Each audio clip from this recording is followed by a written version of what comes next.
完了，整栋楼都完了，楼都塌了。视频显示，当时的爆炸声巨大，人们惊慌失措，弃车而逃。爆炸后，现场一片狼藉，整栋楼只剩下框架。当地民众表示，周围有多栋建筑受损，很多车辆被炸毁。这个前门已经被掀开了，而且现在有大量的粉尘，住户的玻璃也全部受到了这种冲击，碎了。据了解，爆炸的是一栋5层楼，楼内有餐饮店和招待所等。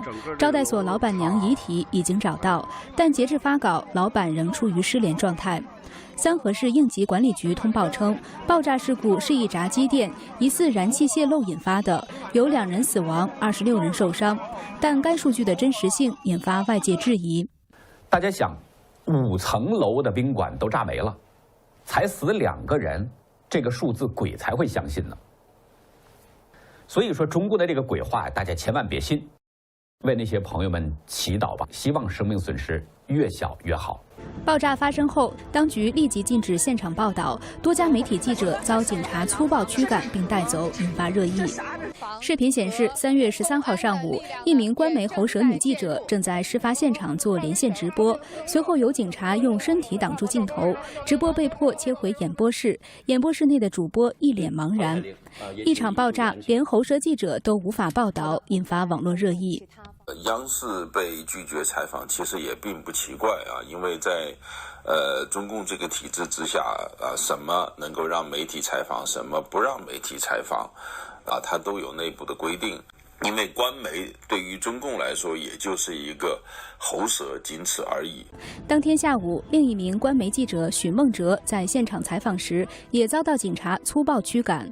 许梦哲随后发布自己被几十名警察推搡架离现场的视频，但其账号随后被关闭。看一下这上，这什么？这什么？看啊，我们三个记者被10几个人围着跑啊，10几个人推搡啊。啊，一种可能呢，就是当地的警方还没有接到上级的命令，告诉他们啊，能不能够让媒体采访，或者说是能够让哪一个级别的媒体采访，他们还没接到这个命令啊。另外一个可能呢，就是这后面牵扯的黑幕非常之大啊，官方已经下了封口令，所有的媒体都不让采访。截至目前，事故真实原因不明，真实伤亡人数仍是一个谜。新唐人电视台记者唐瑞采访报道。大家注意到，最近的几个月呢，中共对台湾的军事施压开始频繁起来了啊，战机、战舰啦、气球啦，然后金门帆船事件什么等等。短期目标呢，我们判断就是压迫赖清德，520演讲不要出格，然后压迫美国，你去压迫赖清德。长期目标就是中共真的担心台湾这个地位会有重大变化，什么变化呢？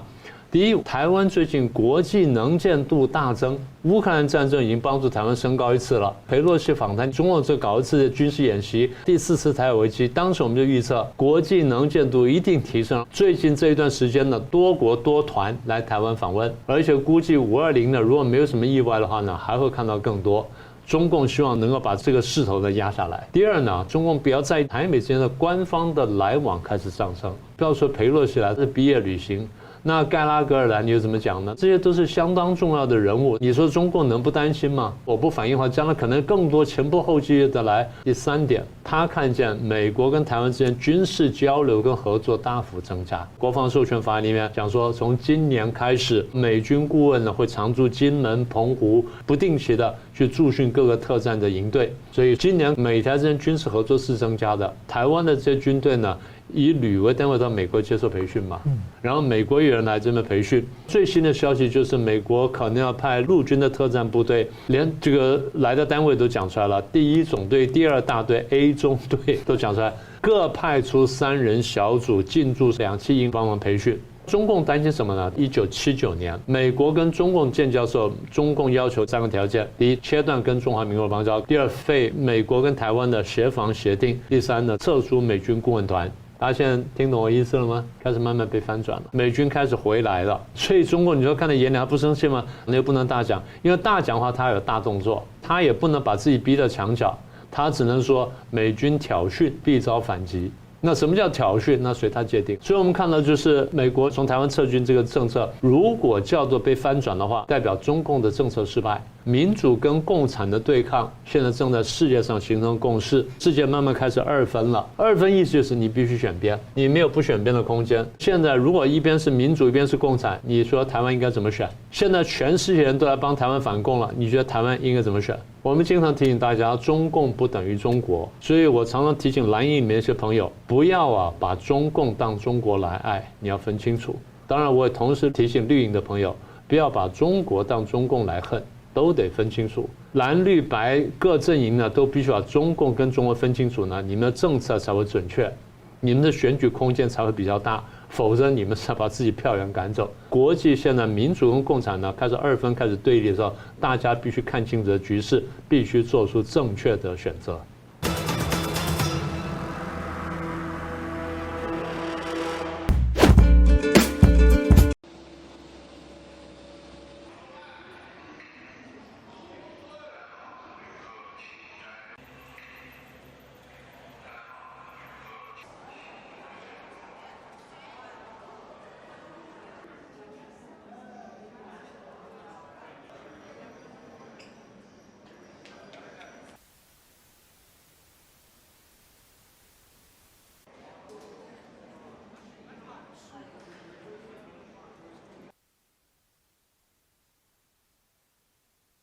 So I'm from Brussels in Belgium, here in Shenzhen and Guangzhou for 10 days for business.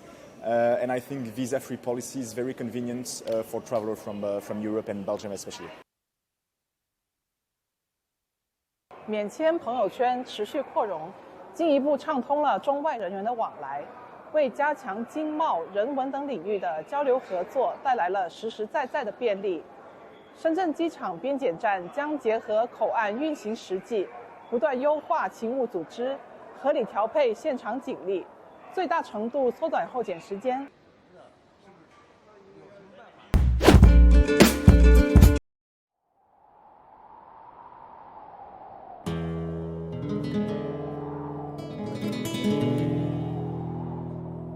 我叫美媒体托尔勋奖美媒体一名，在喀什古城经营着一家画廊。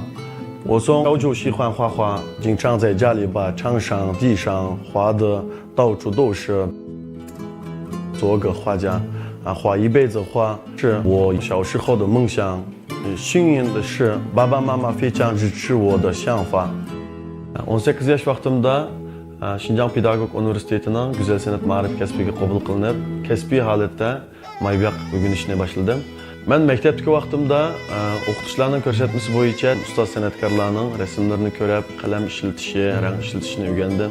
Yana ichkariga berib, ichkaridagi Beijing, Shanxay, Xi'an shu taraflardagi maktablarningki o'quvchilarining shundaqla ustoz san'atkorlarning rasmlarini ko'rib, ko'zim yana bir qator ichilgan bo'ldi.